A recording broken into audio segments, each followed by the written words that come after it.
any moment when business or entrepreneur should not run ads? Yeah, so there's two situations. The first point is when they shouldn't be doing it at all is when they're just starting out and they don't know if their offer works or not. So for somebody new, it doesn't make sense because they don't have $5,000 to just kind of gamble to see if it works. So that new beginner just getting into business doesn't make sense to start with ads because you've never made a sale, you don't know what you're doing. When do you believe people then should start doing paid ads? What is the moment where they said, okay, it's enough of organic, like now I accumulate some money, I should move towards that? If you connected with somebody on LinkedIn, connected with somebody on Facebook, messaged them, cold email, whatever it might be, and you successfully have done that 3 times where you've reached out to somebody, you got them on the phone and you sold them your product, that tells me, and you should be able to take that and implement it into some kind of an ad strategy. What do you think that it's misconception in other marketers when they're creating their ads all over the social media? Because we see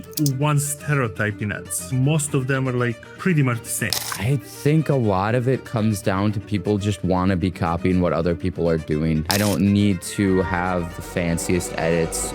Don't need to have, a $500,000 commercial. What do you believe that you're doing truly the best? How do you keep yourself accountable? How do you keep yourself straight into those processes? Where and how should they work with their mindset? If you are religious, what do you think that was God's promise given to the world by bringing you on the planet? Guys, I need to say something. We're building something really special here. The level of guests, the conversations, the depth we are going in week by week, it's becoming better and better, more and more valuable. But there is one thing which doesn't make any sense. Almost 90% of you who keep watching the episodes, who keep coming back week by week, are not subscribed yet. Which means one thing, you're not fully part of that journey. I get it, it's one click, it feels small, but for us, and myself personally, means everything. It tells the algorithm that we matter, it helps us reach bigger guests and create better and better podcast episodes, which at the end of the day are equally for myself like for yourself. They bring the value. So if there was ever a moment to support us, I please you to do it right now. Check if you're subscribed, and if you're not, it's completely free. It doesn't mean to you that much like it means to us. Just click the subscribe button, and by that way, you will help us grow bigger and bigger. And what I can promise you is that me and my team will continue making improves and very soon move ourselves to the real studio where we will record even more powerful episodes with same and new guests. Check, are you subscribed? And subscribe right now. Thank you. Jake Setterlun, welcome to the podcast and welcome to the NGrS show. It's really a big pleasure of mine that you're today sitting with me here.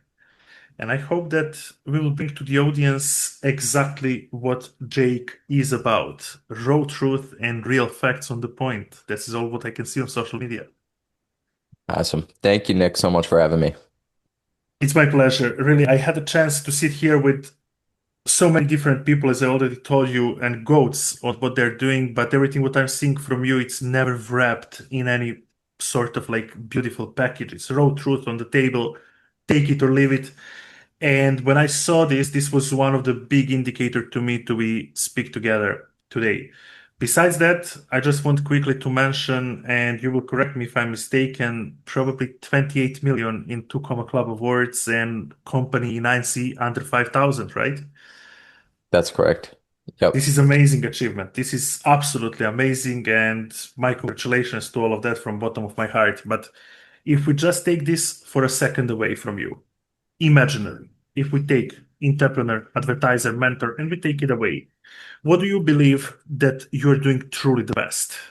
What is this what differentiate you from so many people out in the space? That is a really good question. And I would say the biggest thing is that at the core of who I am and the way that I approach business is that we focus a lot on product development. So that's whatever we're selling is going to be the most unique, most catchy, best put together thing out on the market. And I feel like a lot of people don't focus a lot on that. They don't focus a lot on what they're selling. They just focus on the business, making money, but not so much. I mean, traditionally, you would call that what an offer is. But I really look at it as product development because that's really why I got into this industry. That's always what I've wanted to do. I was in school for engineering, and realized like I can't do this corporate thing, but I can do this online thing. And that's what led me to what I do today. Whenever you come to the salesperson will tell you, I know how to help you. We are having perfect solution for you.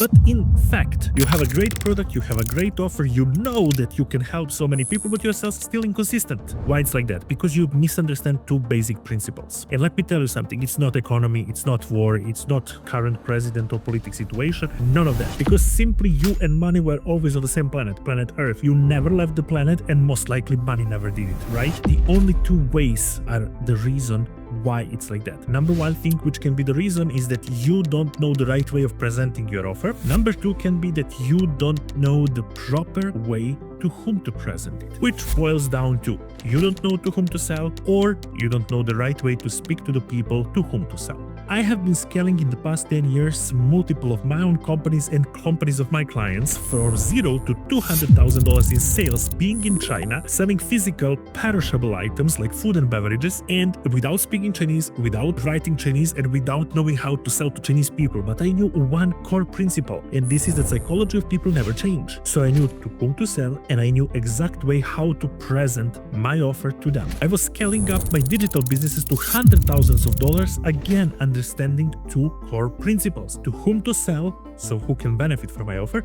and the way, when, and how to present them my offer. And there is no magic and there is no secret behind that. It's really easy to understand it. But in order to this video be very short, I put all of this together in the school community, which is completely for free. You can join it right now, clicking on the link below in the description box, and you can discover these two principles. It will take you a couple of days to figure it out yourself and to practice it, and then your sales will become consistent. Until then, see you in the school community. Bye for now. Yeah, I slightly smiled because I'm also coming from engineering world. I'm an electronical engineer by profession, but never did that work professionally. When you say constant product development, I want to stop here for a second because I have a question. What does it mean? Is this means that you're following the trends and then adopting your offer towards trends, or this means that you're very much oriented towards user-friendly and to get the best to the users, or combination of all of these, or something else? What is this in core? Yeah, that's a good question. I would say that it's both. It's both, Mm-hmm. seeing what's out there, what's working, for others, and then putting something else on the market, but then also taking what you're currently offering if you have an existing business and then developing it more, launching new lines, launching new features to make it new better, or to make it better as well. Because unfortunately with the market we're currently in, you have to have both, right? Like you have to, if you're launching a business, you have to be unique. You have to step kind of outside the box and have something that is what I like to call a purple ocean offer. But then if you already have a business, the market changes so fast that, especially online, with what you're selling or what you were selling 3 months ago is most likely not going to be the most updated product, feature, whatever it might be, that you should be selling in today's market. So it's really both. Yeah, because we are witnessing that it's that rapid change that literally what you learned today already in 5 months from now is changing. And it proves one thing, that principles stay principles and that all the strategies are interchangeable through time. And you're someone, when it comes to strategies, who will always come up on my mind as an authentic, because every your ad, which I can see on Instagram, every time when I enter Instagram, every of your few ads is disruptive. They're not calling people to direct action. Hey, listen up, come to our webinar, come to our event, join this, join that. This is free, this is that. No, they're very unique, especially that one where you're opening to Comma Club Award and all styrofoams is around you. And I want to ask you, from that point of view, what do you think that it's misconception in other marketers when they're creating their ads all over the social media? Because we see one stereotype in ads. Most of them are like pretty much the same. We can say like Yeah. opening part, body, call to action, done. Um, it's interesting, right? Because I've been doing this marketing thing for so long that for me, I don't need Like I've written hundreds of th thousands of ads and ad copy and done it for multiple different businesses, put together hundreds of offers at this point with other businesses that to me, when I'm speaking, like I can just visualize it in my head and string something together. Whereas I understand that other individuals might not have that, but I think a lot of it comes down to people just want to be copying what other people are doing, and not Mhm. original and not allowing their authenticness to show. I'm very big on, and I kind of mentioned it before, letting the product sell itself, letting the results sell itself. I don't need to have the fanciest edits. Don't need to have, a $500,000 commercial that we film to get a little bit of content to run as, some crazy ad campaign, right? Like for me, it's I'm gonna let my results speak for myself, my expertise speak for itself, and the product. And that's how we approach all of our businesses as well, where we don't really care about, getting all these crazy nice ads. All of our businesses have never had a brand, like a personal brand attached where you have that person on camera where it's like ad, very structured out. It's very so much, hey, this is what we do, this is what we can help you out with. Um, and I feel like I take that into the ads that I do make. Um, and it's worked out. Obviously, right? We just need to Yeah, check in yeah. the screen behind you and the wall. When it comes to ads, I found out looking for the questions and what I want to speak with you today, that you was doing them for Facebook, LinkedIn, Instagram, TikTok, and you kind of like, I would say, master all of those social media platforms. So I cannot move further but to ask you, what do you believe is when it comes to social media platforms? Is the difference in those ads? Are those ads all fit the same platform the same way, or it's the different because every platform is somehow different? That's a really good question. And it's definitely different, but it's also the same. And there's like very small changes that you need to make from platform to platform, right? Like a TikTok ad, and I will take that to my grave. I was one of the first people to figure out TikTok ads for lead gen. I remember we were getting like $2 leads because they had just launched their ad platform. And to give you an example, what we did is we had an offer that was working on Facebook. It's for real estate agents selling them marketing services, and we had a very specific offer statement, offer stack that was like, "Hey, real estate agents, we can get you more booked, qualified booked appointments using XYZ." All we did is we were running static images on Facebook, and all we did is we took a different format. Now it's called a B-roll ad. Back in the day, it was just Jake playing around in Canva where we had a video with text and you just put the text on the image. And that was something that we were able to run and get in front of people. So it's marketing at the end of the day is all down to how you're communicating what you do. And then you're just adapting that messaging to the specific platform. So LinkedIn ads need to be a little bit more polished than a Facebook ad. So still a one by one square image ad, but it's just got to be a little bit more polished. Same thing with TikTok. I can't run a square image ad on TikTok. I mean, you can, but it's not going to perform. So you need a video, but then you put your text on the actual video. Video's playing in the background. No, like with music, and then there's no volume. Same thing with Google. Same thing with YouTube. You're taking the core messaging and you're just putting it in a different format.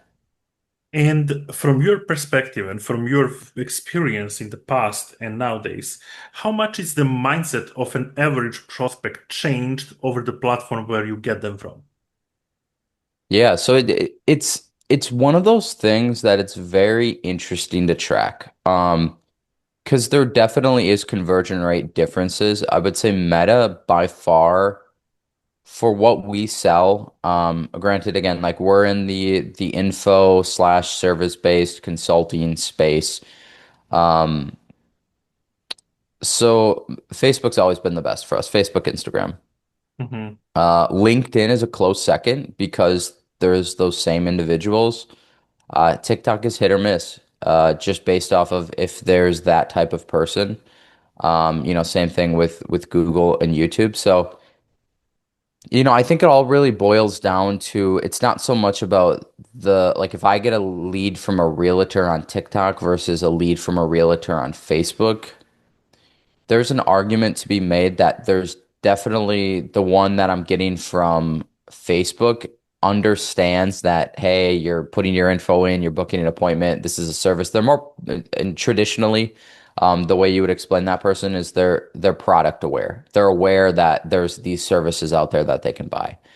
And then you have problem aware people and solution aware people. And those are people that are just, ever existing in the market. And those are more the people that you're going to find on different platforms, where they're a little bit out of touch of, that there's all these marketing agencies out there trying to sell them services, but they still, at the end of the day, it boils down to them having the exact same problem that everybody else does. And that's what our problem, or excuse me, our product solves. Um, so there's differences, but it's not as like a big difference as you might think. It's interesting because I am also of your opinion. At the end of the day, the person is the person. Pretty much all of us have almost all social medias. Okay, for example, I'm not having TikTok. Maybe one day I will open it. But yeah, Yeah. like pretty much all of us are on all social medias, and we can literally get that ad through targeting on the all platforms. What I want to discover here is how do you personally filter through the noise? It's so much noise out there in the market space. We are right now facing a lot of noise about these days about Tai Lopez, which is like complete madness. And I just want to ask you, how do you filter this yourself, being always straight on the point? I'm not seeing any of your content which is away of what you do and who you are. And you're really on the real roads with these two things. Okay. It's interesting. And I can't say that I have the best personal brand out there. It's something that I'm working on. I work with a consultant on. Shout out Matt.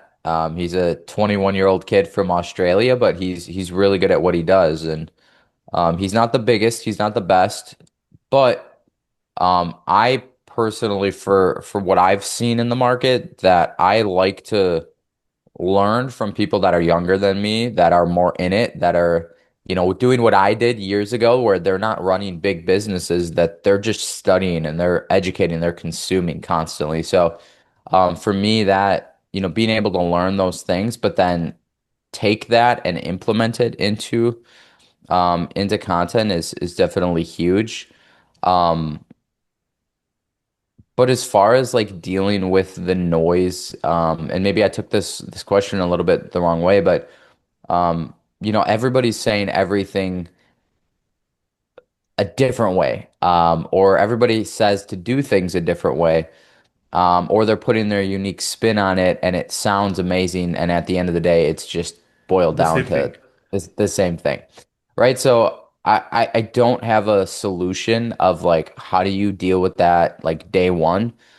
For me, dealing with that really comes down to education and perfecting your craft, because if you're very good at Facebook ads, and then you see somebody making content about Facebook ads and they're fluffing it up and they're making it sound super unique, you're already an expert, so you can kind of re-engineer what that person's actually saying and just kind of like, like, that's not something that I need to pay attention to because, yeah, like I know what I'm doing. So, like in terms of like both sides of what other people are doing and then what I'm doing, it really comes down to being an expert in your field. And it doesn't have to be business in general. It could just be one specific thing that you're good at. That's a very solid answer because most of the people like to have opinion on everything and to Yeah. react like in the reactive mode. I must say something about that. Like you don't, Yeah, it's not your thing. Keep it up for yourself. for sure. Is there any moment when business or entrepreneur should not run ads? It's a How do good you see question. this? Yeah. So there's two situations. One of them is it's not necessary, but they could still benefit from it. The other one is they really shouldn't be doing it at all. And the first point is when they shouldn't be doing it at all is when they're just starting out and they don't know if their offer works or not. Hmm. what I mean by offer is what they're communicating about their product. So, like I mentioned before, we help real estate agents get qualified booked appointments using ABC system, the ABC system, whatever it might be. If they don't know that what they're offering in their market works and that people are going to say yes to it, they're going to waste a lot of money testing ads. Now, I will say throughout all of our companies, we are an ads first company, which means ads are the easiest way for us to get real feedback from customers to see if people are actually going to buy our product. So for somebody new, it doesn't make sense because they don't have $5,000 to just kind of gamble to see if it works. So that new beginner just getting into business, it doesn't make sense to start with ads because you've never made a sale, you don't know what you're doing. You need to get the reps in to get comfortable because if you spend $5,000 on ads, even if you're getting 100 appointments, you're not going to close any of them because you most likely don't have a good sales process, you don't have a good, presentation, flows, all that stuff. And the second one, which is more of an interesting one, is the person that has a big personal brand, a lot of content, and they're already getting a lot of clicks and views and followers, that there's no need for them to run ads. Yes, it would complement what they're doing, and I would definitely recommend it, but they don't need to because all they really need to do is reach out to their followers, book appointments, and they'll have most likely, enough leads for 1 to 2 salespeople, if not themselves. So those are really the two scenarios. Other than that, I really do think ads is a kind of a universal um, way for like almost every business to get leads for their business. Yeah, and there are so many people also among the viewers of this podcast who are starting or they're on some journey of selling their offer and yet tweaking it. And most of the times I'm getting questions also.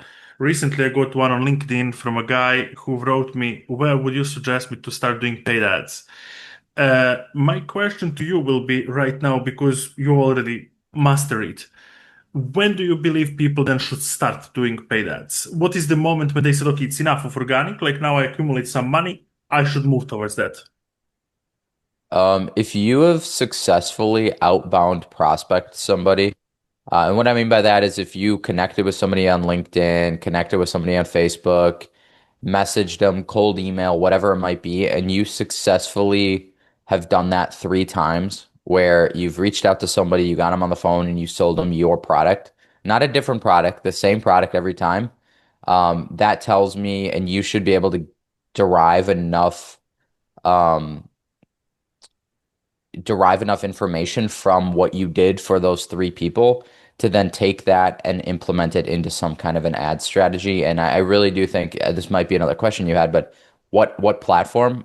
It's always Meta for us, 99% of the time, just because it's really the most universal Meta slash, so Facebook slash Instagram Yeah. is really the most universal in terms of Facebook having a little bit more older audience. Maybe you could argue a little bit, less professional, or even more professional, but everybody kind of lives on there, where Instagram's obviously a little bit younger, a little bit, individuals that are a little bit more uppity with social media, but it's a good kind of mix of both individuals and both farms. That's interesting that you're bringing up, because my next question to you is exactly about that. You're speaking about on this platform, maybe a little bit younger audience, on this platform, a little bit older audience, which I fully agree, no questions asked. But tell me, what's the difference in mindset between people who are among multiple six figure and people who overpass seven figure heading towards eight? How do you see this in the clients you're getting and working with, and where are the biggest differences? That's a good question. So people, and I could break it down from zero even. People going from 0 to 1, which making their first $1,000, those individuals might be the hardest people to work with, in a good way, because like, there's a lot of individuals we can help. They really need to be wrangled in, and you really need to get them to do what they need to do, follow a system, don't get shiny object syndrome. Then you have people going from 1 to 100,000. So making their first 1,000 to 100,000. And that is a lot of going from you doing a lot of things yourself to putting a lot of systems and automations and VAs in place. Then going from six figures to seven figures, that's where you start to bring in managers, teams, all of that stuff. It's not you, and it's really learning how to be a manager. And now, when we talk about prospecting and advertising, you're delegating all that out. You're not doing that yourself. You might have a role in it from six to seven figures, but you really are delegating that out. But most of the time, the marketing mindset going from six to seven figures is not as ingrained as you might think, where it's like, oh, what platform has our audience, and kind of that traditional marketing thought process. It's really not there. You're testing a lot of different things and you're seeing what works is really what you're doing. And if you can open up a new platform, you do that. Now, if you're talking about going from seven to eight figures, up to nine figures even, that's when it gets very, very challenging to actually like understand. Like obviously you have teams at this point. You're very out of the day-to-day operations. You're probably out of what's even going on in your market. So it's going to be a lot harder. And that's, I mean, you've seen it with big companies where they're so out of touch, they don't know what's going on. And they're spending thousands of dollars on development, on data, because they don't know what's making their customers tick. So they have to buy that from other companies. They have all these big marketing productions and campaigns, and to a point, like yes, to scale from seven to nine figures, you have to have multiple entry points, multiple different campaigns, like all of these things locked down. Um, but it's one of those things that it's definitely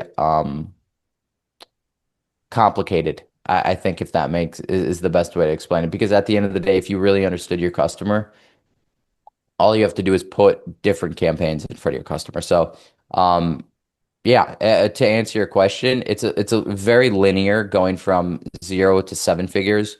Once you get above seven figures, it gets very dynamic with so many things come into play because you can't just run one campaign to one customer, because you're never going to be able to scale that fast and that far doing that.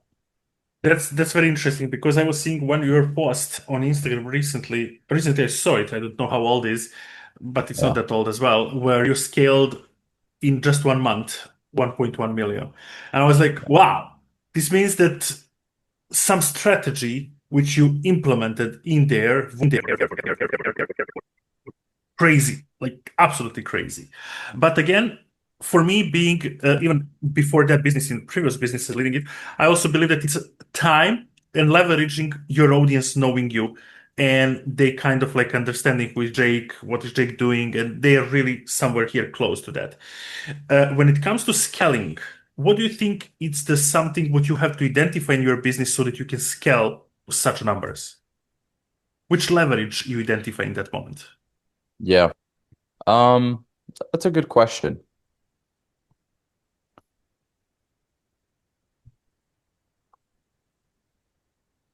I'm not sure. I'm not 100% sure like how to answer that because for us just to break it down, um, we just had our foot down on the pedal, to be able Mm, to get to that point. There was no real, I mean, this sounds stupid, but there was no real strategy. We had a very good offer, something that was really well put together for the market, but it wasn't something where we had that goal written down, where we were strategically getting to that point. It was simply we had a good offer running to a good market. How can we get that offer in front of more people to get more people booked on calendars to, get more sales? And if we could make different platforms work, different angles work, different landing pages, like all of that stuff work, then great. If not, go out and retest. Um, so there was no planning involved. There was no like strategy. It was just kind of like just do it and see how far you can take everything. yeah, it seems to me like a very big discipline in you which leads to all this success, and I can see it even through this Appreciate conversation. it.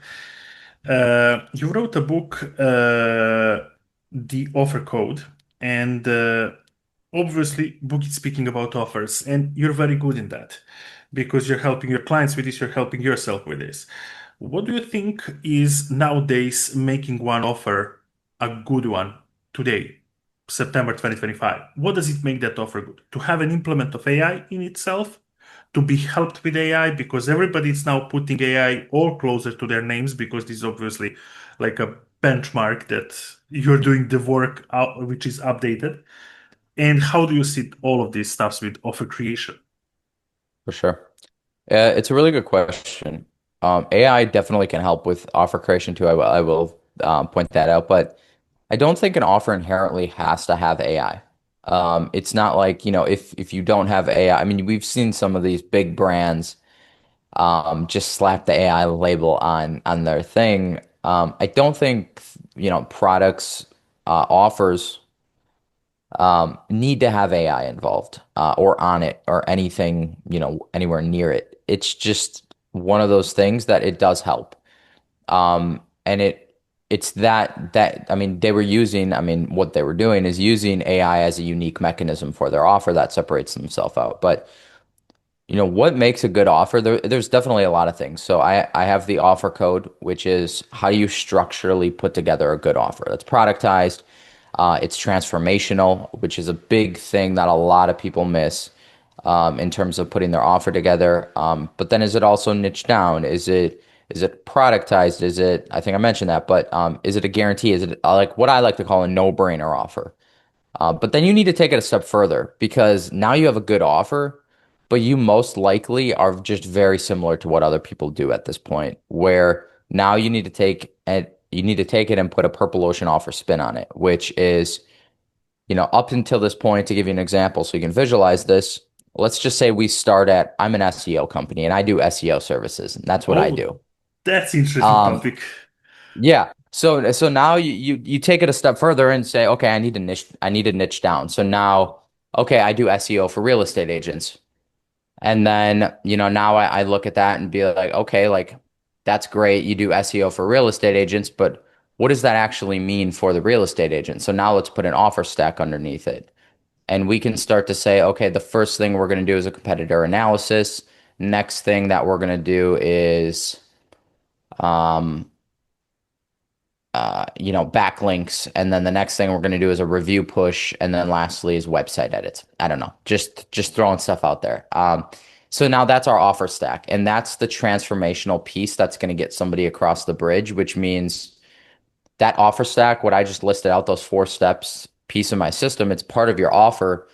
But when I tell somebody, when I show a prospect in the sales presentation that, hey, this is what we're going to do for you. This is what SEO means in terms of your deliverable from us. We're going to do this, this, this, this. And they can clearly see that those pieces transform them into being where they're currently at, which is their current state, getting them across the bridge to their desired state. And we're bridging the gap between where they're currently at and where they want to get to. But now I have that offer. It's priced accordingly. We did our competitor research. We're not charging way too much. We're charging just right along with what every other company's doing. Maybe we looked at the deliverables of other companies and we're delivering more value.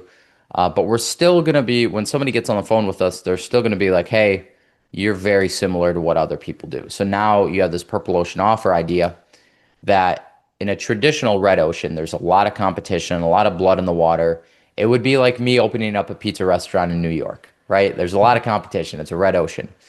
But on the other side of that, you have a blue ocean, which a blue ocean is going to be something that nobody has ever heard of that, you go and you open it up. So if I opened up a restaurant in New York that was like and they have these, but I don't know, deep fried pizza or something like that. I don't know, something like super crazy. That's a blue ocean. So the difference between that is in a red ocean, people are already used to consuming that product. So now all I have to do is sell myself. Where same thing with SEO. People are used to buying SEO. I just have to sell myself that I'm better than the competition. versus these other people that have a blue ocean offer, they have to not only sell themselves, but they also have to sell the actual product that it's good and that it's useful, etc. What we do is we put a blue ocean offer spin on a red ocean offer. So instead of me doing SEO, I might say that we have a local domination system, or we have the A-list celebrity system, which is actually something that we sell, where it's SEO at the end of the day, but it's all these other things tagged along into it to position it not as SEO, but we're positioning it as this A-list celebrity system. We're going to make your business and you a local celebrity. Same aspect, purple spin on it, or blue ocean offer spin on it, where they understand what they're buying. It's not complicated. It makes sense, but it's unique enough where if somebody gets on a call with our team and it's like, "Hey, this is super unique." They're going to say, "I've never heard of this." They're not going to compare us to somebody else. So long answer. You can tell that, I have a lot to unpack But in it's a terms of brilliant offers, one. but that is really what it takes. And that's the thought process to putting together a winning offer. And going back, like that's really the only way to stand out from everybody else doing everything trying to have an online business. You really do need to be different. It's brilliant, and I first time ever heard from somebody purple ocean terminology, where it absolutely makes a lot of sense. And you mentioned selling your offer or selling yourself. What do you think it's between those two, or maybe both of them, the main reason for you scoring such a big results? Have you ever tried to sell it on the first place yourself or your offer, or both of them simultaneously? So we've always been focused on selling the offer. Mhm. I am never going to be able to scale a business if I'm selling myself and not my offer. Um, that's something that we're dealing with, even with like, my personal brand and the coaching that we sell. I'm not on sales calls. So, yes, Jake's making content, but I'm not on the sales call. So they're buying from that other person. So, at the end of the day, they feel very disconnected. So if we don't have a product and we don't have an offer that stands out from everybody else, we're never going to have success if we just got on and said, "Hey, we have this basic, coaching." Um, so I mean, it really, and you look at, even any of the big brands, um, Hermosi, I feel like you could make an argument, Kylie Jenner, that yes, they are selling themselves. They have these massive brands, but at the end of the day, they're putting out a product that stands on its own. Yeah. That it might not have gotten as much traction up front, because of the personal brand and it does have that much reach, but people are coming back. People are continuing to buy because the product does sell itself. So I truly do believe that it is product first marketing. Um, a personal brand or somebody buying from a person can definitely get you there faster. I think it's a good base for a business and it does help by all means, but long term, the product needs to stand, especially if you're talking about, doing an exit, selling the business, like all that stuff too. Like even more so, your product needs to sell itself. This is brilliant because you're literally not bringing you as an emotional human being in the business. You're still having a very good hierarchy and delegation to other people, especially by you selling that you're not selling your offer. Uh, Jake, give me a piece of content here of a next thing. You build a lot of teams. You build your team, fix other people teams. And exactly here, when we speak about delegating work to someone, what's the biggest lesson about leadership in all this journey? Because obviously, one person cannot move the business from 0 to 6 and then later on from 6 to 7, 7 to 8, and further on. It requires most likely more people. So, what's the biggest lesson in leadership? It's a good question. Very good question. I would argue that it really boils down to hiring the right people is always going to be number one. If you're Hmm. not hiring the right people, it's going to really stress. your actual management skills. And I would argue that most people aren't very good managers. I'm not a very good manager. I'll be the first to tell you that. But if I can hire the right people around me that take care of business and just do what they're supposed to, and if we can have a conversation, I think that's the biggest thing. If we can have a conversation and something actually gets done on that person's side, if we're talking about something that's like, oh, we should do this, and they just do it, I don't have to stay on them to do it. That's in my mind, what a good employee is. And then you really don't have to be the best manager in the world. You just have to be smart and you have to lead and you have to have direction.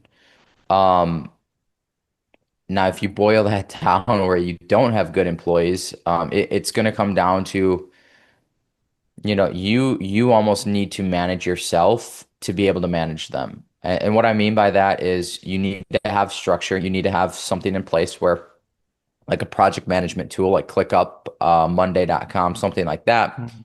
where you're managing yourself, which means you have the willpower, the whatever, the drive to use that to manage them.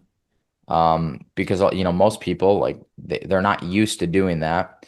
But then you also need to hold them accountable to actually, know that they're taking care of what's on that to-do sheet.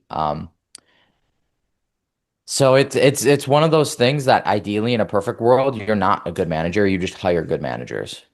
But at scale, it's having some kind of a system to note down to-dos, track what they're doing, put due dates on them, and hold them accountable.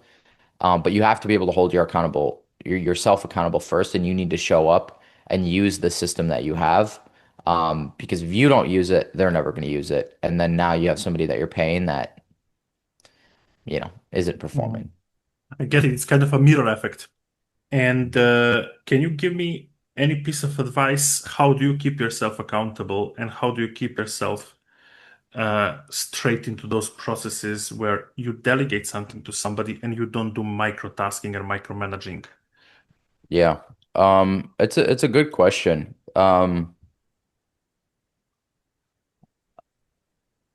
For me, being able to, and, I know everybody can't do this. Um, I hold myself accountable by like on a base level. So I guess this is something everybody can do is have a to-do list and cross off those to-do list items. Like it's that basic, it's that stupid, and focus on like revenue producing activities. It's a very traditional boiled down answer. But like for me, what I actually do is I hire people around me so that it forces my hand. I'm forced to now, otherwise I'm just, not only is that person sitting around doing nothing, but now, I have to make sure that they're doing something and they're getting work done, otherwise I'm wasting money on them. Let alone another factor to that too is if you have one person on your team that's not performing, but everybody else is, they kind of become the black sheep, and now, it's you either fire them or you get them performing. And that obviously falls back on you and forces your hand. So for me, my answer on that is what I do is I build structure around me. Because if I don't have structure, which is actual human beings, people that rely on me to execute, other team members to execute, if I don't have that, then I, unfortunately, I won't always execute. I won't hold myself accountable. Um, and I won't be focused on the end goal of one specific thing. So it's tough. And that is obviously why we recommend people going from 0 to 1. Like you really should have a mentor or a coach that is helping you focus on one specific thing, because you don't have the structure around you yet. Cool. Tell me your opinion. Should anybody be entrepreneur and can anyone be entrepreneur or not? Considering that internet, social media, everything is free and accessible one click away from the person. It's a good question. Yes, I think everybody can be an entrepreneur. I don't think it looks the same for everybody. Mhm. Um, Yeah, absolutely not. Not everybody's built for computer work. Not everybody's built for business work. It's just the way it is. You have my brother that owns a peer removal business, And then also has, another business that he owns and makes good money from. Um, Younger than me, 5 years younger than me. So he's just 2 years out of college, but he's been doing that for since he was 16. And he's not a computer guy. He can't sit by a laptop. He doesn't have a big setup. He's not a gamer, not any of those things. He can, he's smart. He knows business. He has a degree, but like he needs to be like physically doing something. He can't be sitting at a desk all day. For me, that looks a little different. I can do the computer work. Obviously, that's what I do for a job. It boils down to yes, I do truly believe anybody can do anything that they want if they actually figure it out and stick to it, but I don't think it looks identical for every single person in terms of owning their own business. Hmm. And can you tell me, uh, obviously, mindset is a big part of it, and everybody would say that, no arguing around that. But where and how should they work with their mindset if they start entrepreneurial journey, and how this work look like day to day? It's a good question. I think goal setting is super important in terms of mindset and routine. Those two things, if you can master those, um, I can't sit here and say like, oh, daily affirmations and that kind of stuff. And I've done Mm, that. Um, but you could argue that what the reason for my success and what got my kickstart, if you look at all of my failures, was finding the right partner, and that partner was making sales, and I had to do the fulfillment, and that's just, what the success was. And um, I think mindset can only take you so far. The daily affirmations, the goal setting, clarity in what you need to do today, tomorrow, next week is going to be more important than any mindset, because then it's just crossing things off a list. Um, and I also think people overcomplicate things, especially in today's market, where it is, I want to build a seven-figure business right now, tomorrow. You don't need to have a seven-figure business. You just need to get a client, or you need to even figure out what you're going to sell and that you're an expert in what you're selling. So I do feel like that there's a lot of that as well that is going to overshadow any kind of mindset issues. But that might be me speaking, kind of a little ignorantly, because I'm a blind optimist. I've been since a kid, and I might not have the best take on mindset just because I'm always like delusionally thinking that I could do whatever I want. So it's tough to speak on that a little bit. yeah, I love that. You're kind of limitless. I love it. I love Yeah. it because I'm pretty similar person to that, and I believe that in my mind, this is probably very important. I think that if you have the mind that you can do the things and change the environment, circumstances, outcomes, you are in control. I have a couple of more questions around that, which I personally want to learn from you, and I believe that it will be very beneficial from everybody who is listening to us.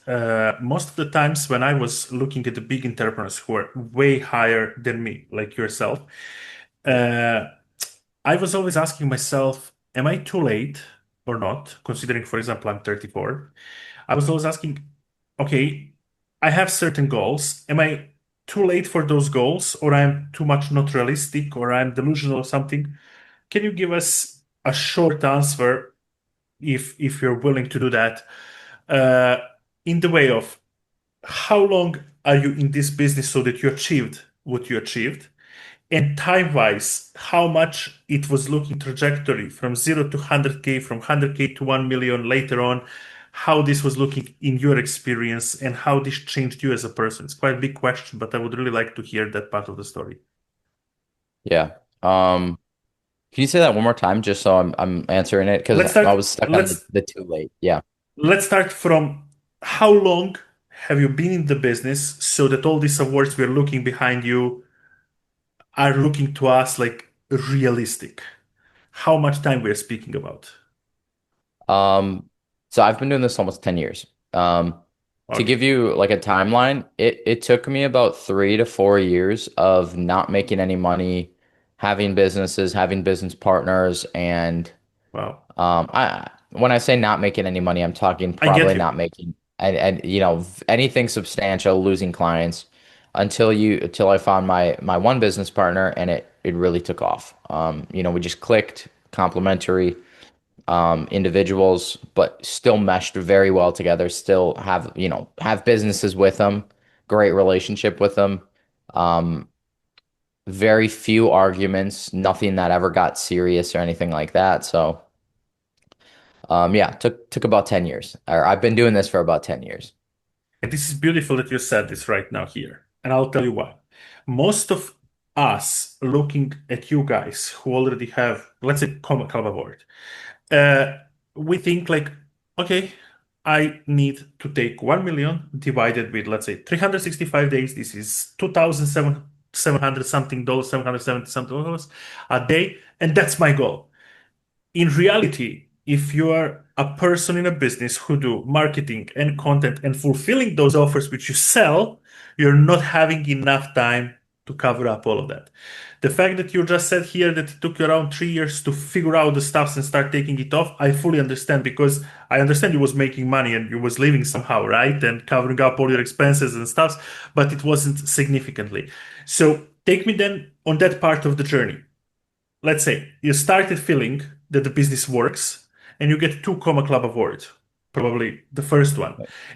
How much time we're speaking about that and how this shaped you? Yeah, that's a good question. So I can give you a roadmap. So I set up to 3 to 4 years of not really getting by. I actually had when I met my business partner, I had $20,000 of credit card debt. So I was 24, 23. So like, it was not going good. Um, but with that said, we had a good offer. We started doing this real estate marketing thing, and I don't want to say it took off, but it was better than it had been in the past, where we were signing up one person a month, or excuse me, a week, pretty consistently. He was doing the marketing, I was doing fulfillment, and from there, it took another 2 years until. Yeah, 2 years, almost 2.5 years until we got the two Comma Club award because the whole first year was us running the same business model. That was actually doing really well. We had gotten our way up to about 60K a month, charging these big retainers monthly. Like we were doing very well. But COVID hit, and when COVID hit, obviously people were canceling, people were pausing, and that was fine. And we were like, okay, like people don't like these. And we were selling to give you an idea of what we're selling because it kind of ties into where we got to. We were selling marketing services just like everybody else. It's $1,500 a month for 3 months or 6 months. It's a retainer, traditionally on a contract.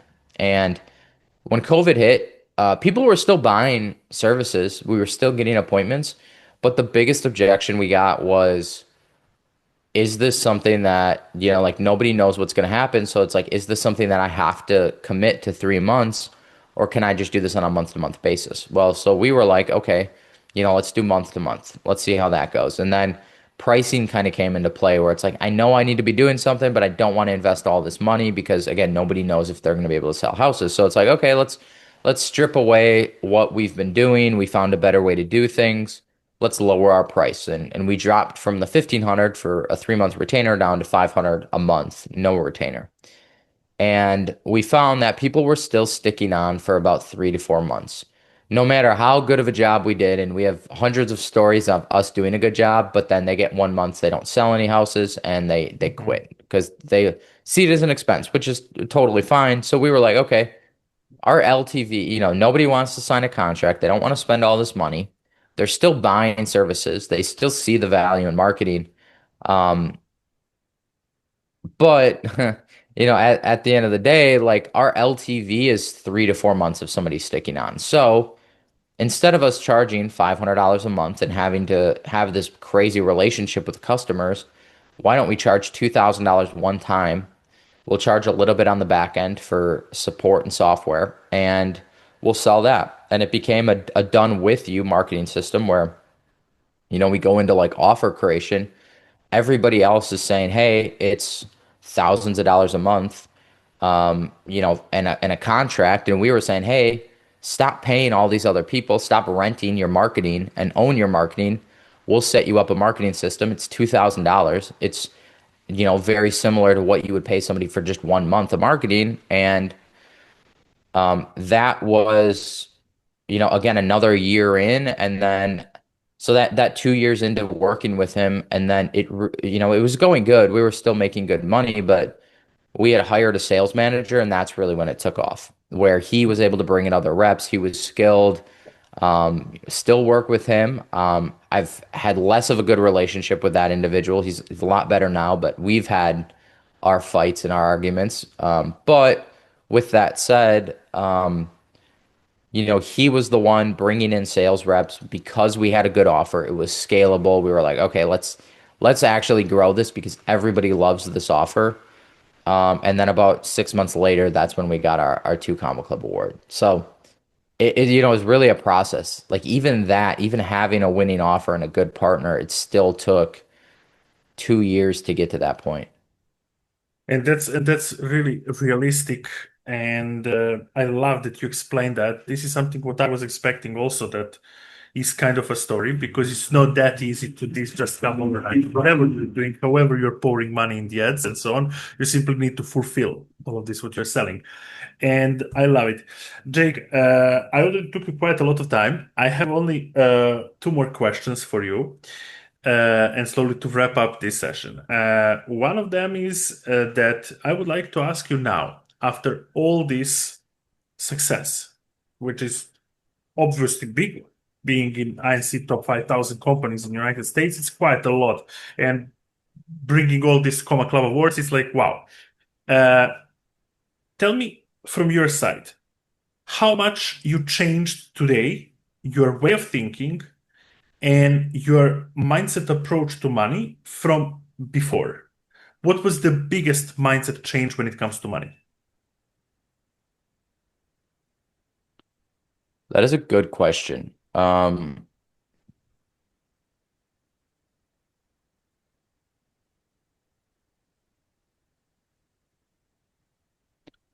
always had this mindset about money, and it's very bad.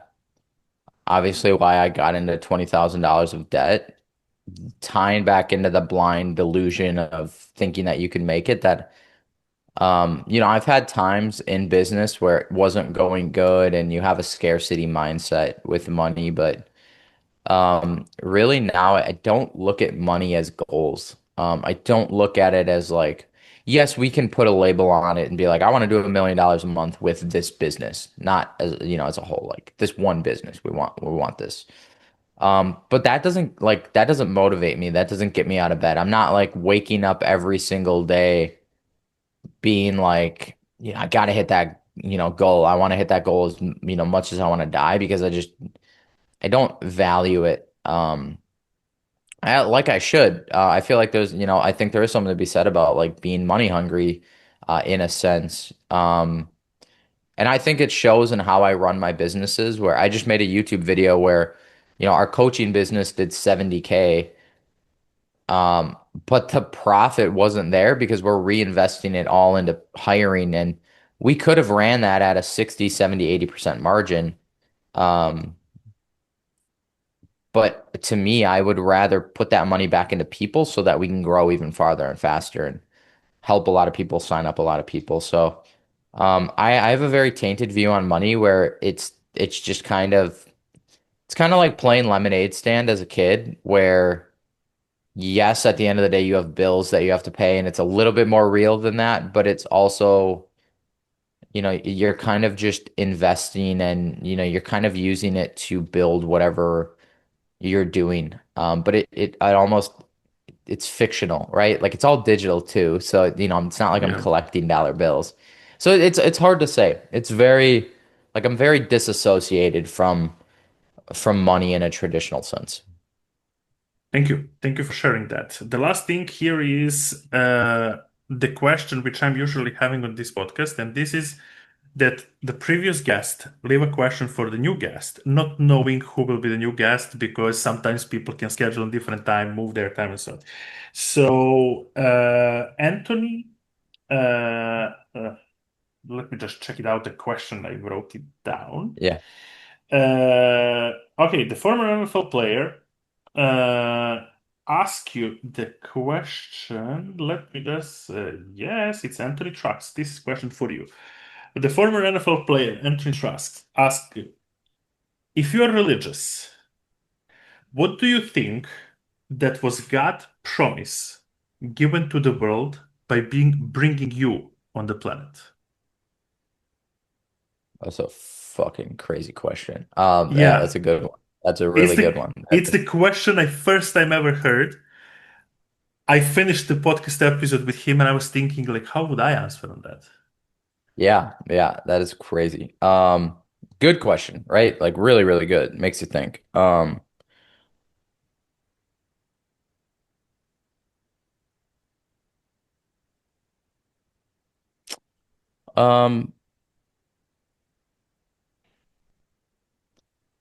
this might be a little narcissistic, but I really do, and you kind of said it in the beginning, like I really do see myself as like the anti-hero of like all this online stuff. I f I feel like what I have to do, and I shouldn't even say me, like what, what our team has to do um in terms of like I've put my reps in, I've built the businesses. I can't answer that question off of the businesses that I've built because you get to a point where in the beginning, yes, we were passionate about helping customers, but kind of like what I said, scaling, like you hire managers and you get very disassociated from the business. But as of right now, it really is, I think, like bringing something to the market in this online guru space that's real and that actually works, but it's actually what people need. Um, so I really do think, but that I don't know. I feel like it's such a small answer to such a big question. Um, Not so I don't to know. me to me It's sounds like a real ethical sale because you're selling only to people who really needs it and you're not touching no matter of the money they offer you if they don't need it you would kind of not sell it yeah. and that's actually a very good way of helping people so I love it. Thank you. Yeah. I'm sorry, I don't have a better answer for that. Again, a really good question. I just Yeah, for the very end, is there anything I haven't asked you and you feel it's a great time and great moment to bring it in? no, not at all. It's actually those are a lot of really good questions. A lot of times I get the same questions that it's like, what do you do? Tell me about your beginning, and you wove that in without starting there, which I really like. So no, nothing that I can think of. Thank you so much, Jake. So for everybody who was listening or watching to us, you can check in the section below in the description of the video. You can follow Jake on his social medias. You can see some real content without fluff, without wrapped things in the paper. And Jake, thank you so much for being today's guest here. I really appreciate your time, appreciate your wisdom, and this is really beautiful. Absolutely, Nick. Thank you so much for having me.